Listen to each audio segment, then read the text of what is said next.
परभणीमध्ये शिवसेनेकडून आज जोडे मारो आंदोलन करण्यात आलं। परभणी शहराची वाताहत करणाऱ्या महापालिका आयुक्त तृप्ती सांडभोर यांची बदली करावी अशी मागणी करत शिवसेना महिला आघाडीच्या वतीनं छत्रपती शिवाजी महाराज चौकात आंदोलन करण्यात आलं।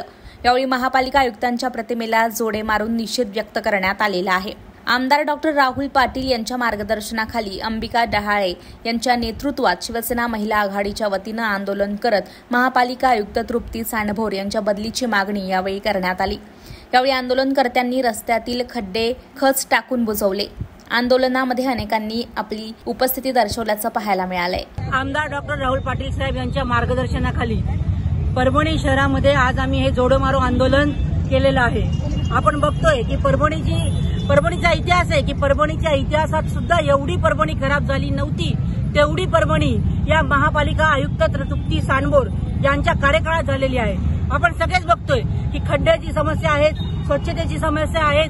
प्रत्येक समस्येसाठी जरी आपण तिथे मांडायला गेलो तर ही महापालिका आयुक्त आपलं कोणती गोष्ट ऐकून घेत नाही। अशा या महापालिका आयुक्तांच्या विरोधात आम्ही आज आंदोलन केले, जोडे मारो आंदोलन। ते यासाठी केलेलं आहे की तिची या परभणी शहरात हकालपट्टी झाली पाहिजे आणि आमच्या शहरवासियांचे जे हक्काचे स्वच्छता आहे, त्यांच्या ज्या मूलभूत गरजा आहेत हक्काच्या, लाईट, पाणी, स्वच्छता, हे त्यांना वेळेवर मिळालंच पाहिजे।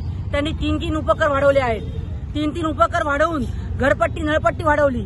त्यामध्ये अनधिकृत शास्ती म्हणून त्यांनी एक दाखवलेली आहे। ती अनधिकृत शास्ती जवळपास 20-30 हजार रुपये प्रत्येक घराला दिलेली आहे।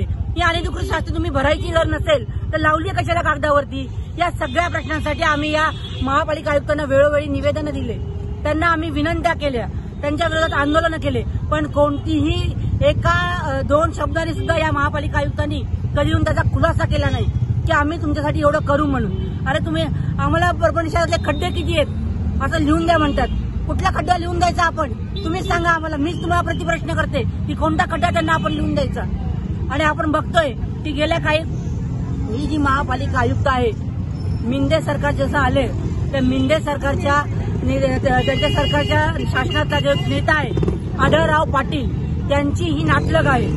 ही जी आयुक्त आलेली आहे ही त्या आढळराव पाटलांची नातेवाईक आहे। मला वाटतं तिने सुपारी घेऊन आणि या शासनाने प्री प्लॅन करून परभणी शहराचं वाटोळं कसं होईल हे पाहण्याचं काम केलेलं आहे। कारण आमच्या पक्षाचे आमदार साहेब असतील आणि खासदार साहेब आहेत, ते गद्दार झाले नाही म्हणून या महाराष्ट्र शासनाने, या मुख्यमंत्र्यांनी आणि या देवेंद्र फडणवीस यांनी आमचे आमचे जे उद्धव साहेबांचे शिलेदार आहेत, आमदार राहुल पाटील साहेब आणि खासदार बंडू जाधव साहेब, हे गद्दार झाले नाहीत म्हणून त्यांनी परभणी शहराची वाट लावायची ठरवली आणि हे खापर केवळ आणि केवळ यांच्या डोक्यावर कसं फोडलं जाईल हेच त्यांनी पाहिलेलं आहे। आपण पाहिलं की 70 ते 100 कोटी रुपयांचे रस्ते आमदार साहेबांनी मंजूर करून आणले होते, पण तो निधी सुद्धा वळवण्याचं पाप या मिंदे सरकारने केलं होतं। त्यासाठी आमदार राहुल पाटील साहेबांनी त्या मोठा न्यायालयीन लढा दिला, त्याच्यावरती स्टे आणला। म्हणून आज आपण बघतोय की आज हे रस्ते मंजूर झालेत, पण त्यांनी मंजूर सुद्धा कधी केले?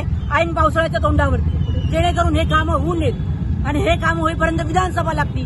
तोपर्यंत यांचे जे 40 पैशावाले जे आहेत, त्यांचे मीडियावाले 40 पैसे घेऊन जे मेसेज करतात 40 पैशावाले, त्यांना सुद्धा मला एक सांगायचंय की तुम्ही कितीही